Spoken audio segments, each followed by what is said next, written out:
Assalamualaikum warahmatullahi wabarakatuh. Perkenalkan, nama saya Tasya Puspadewi. Saya mahasiswa semester 2, Fakultas Ekonomi Bisnis, Program Studi Akuntansi, Universitas Mercu Buana Jakarta.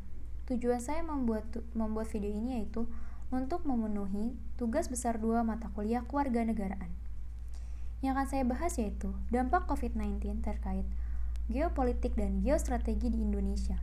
Yang pertama akan saya bahas yaitu geopolitik. Geopolitik berasal dari kata geo dan politik. Geo berarti bumi dan politik berasal dari bahasa Yunani yaitu politeia. Poli artinya kesatuan masyarakat yang berdiri sendiri dan teia artinya urusan. Di Indonesia, geopolitik juga disebut dengan wawasan Nusantara. Wawasan Nusantara sebagai ajaran yang diyakini kebenarannya oleh masyarakat dalam mencapai dan mewujudkan tujuan nasional. Wawasan Nusantara dalam paradigma nasional memiliki spesifikasi. Geopolitik juga berdampak terhadap ekonomi dunia yang semakin memburuk. Karena adanya COVID-19 ini, di mana kegiatan ekspor dan impor barang mengalami kendala. Semua negara melakukan langkah penyelamatan di masing-masing negaranya, dan cenderung terfokus secara protektif menjaga stok kebutuhan dalam negeri. Indonesia sendiri sudah memiliki formula secara ekonomi, sosial, dan politik, di mana pemerintah membuat kebijakan dengan disahkannya Perpu Nomor 1 Tahun 2020 tentang COVID-19. Meski disahkannya Perpu ini menuai banyak pro dan kontra. Penyebaran COVID-19 masih begitu cepat, sehingga para pemimpin harus memutar otak. Tentunya untuk meminimalisir dampak dari COVID-19 terhadap tahanan nasional negara.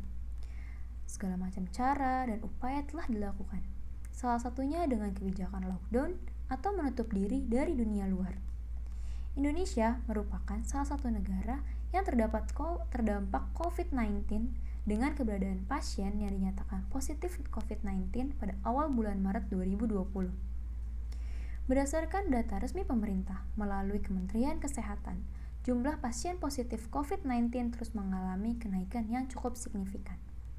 Sampai pada hari ini, tanggal 15 Juni 2020, tercatat jumlah yang terkonfirmasi sebanyak 38.434 orang.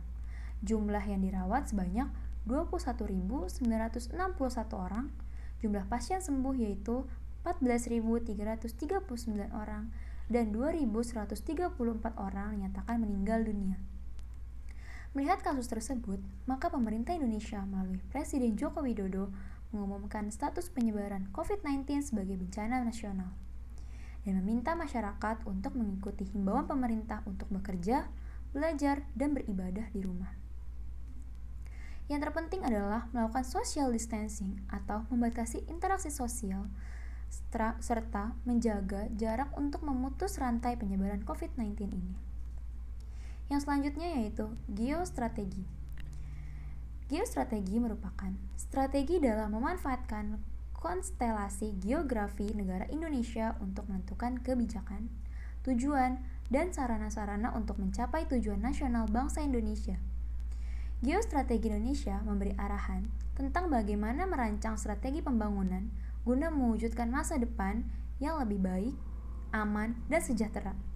Akibatnya, ancaman di depan mata pun sudah dapat diprediksi atau bahkan terlihat saat ini, yaitu krisis ekonomi global.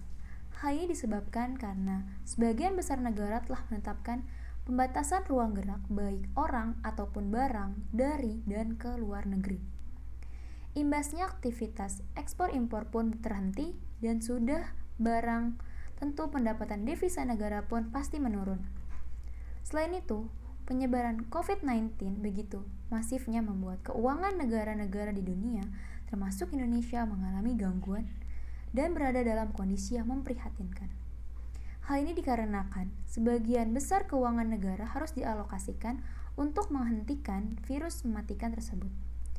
Belum lagi harga-harga bahan pokok yang semakin hari membumbung tinggi yang sangat jelas memberatkan masyarakat.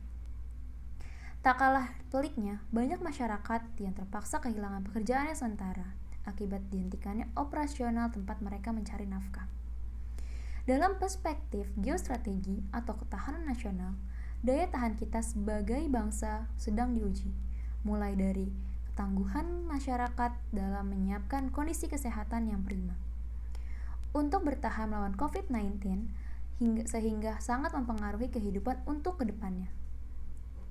Pada situasi seperti ini, dibutuhkan solidaritas seluruh stakeholder bangsa ini untuk bersama-sama memberantas penyebaran COVID-19 dengan regulasi maksimal yang tepat dan terukur sangat dinantikan oleh bangsa ini dalam rangka menyelamatkan nyawa manusia dari serangan COVID-19.